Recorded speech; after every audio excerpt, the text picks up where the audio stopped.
अरे मेरे प्यारे भक्तों, आज बाबा तुम्हें एक कहानी सुनाने वाला है। ऐसी कहानी जिसमें सच मरा भी और फिर जीवित हो उठे। एक छोटे से गांव में भक्त रहते थे, एक गरीब परिवार जिसमें माँ, पिता, बेटा और बेटी थे। दिन भर मेहनत, रात को सूखी रोटी पर दिल में ईमान जिंदा था। उस गरीब बाप ने पसीने पसीने होकर 10,000 रुपए जोड़ लिए। सोचा घर में रखे तो खर्च हो जाएंगे। गांव का एक सेठ था बनिया, जिसे सब पैसे वाला कहते थे। गरीब बोला, भाई ये 10,000 रुपए रख लो, बेटी की शादी में ले जाऊंगा। 10 साल बीत गए भक्तों, बेटी जवान हो गई, शादी का समय आया। गरीब बाप बनिए के पास पहुंचा। बनिया बोला, कौन से पैसे, तू झूठ बोलता है।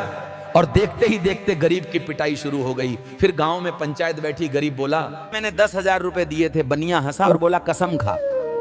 बनिया बोला, अपने बेटे को मंदिर की चौखट पे खड़ा कर, अगर सच बोला है तो बेटा बचेगा, वरना प्राण त्याग देगा। और भक्तों, बेटा वहीं गिर पड़ा। गांव ने कहा झूठा है, और उस परिवार को गांव से निकाल दिया गया। गरीब बाप, गोद में उसका प्राण त्यागा हुआ बेटा, साथ में पत्नी और बेटी, अकेले जंगल में भटक रहा था। तभी एक आदमी मिला, नाम था कलयुग। उसने पूछा, क्या हुआ?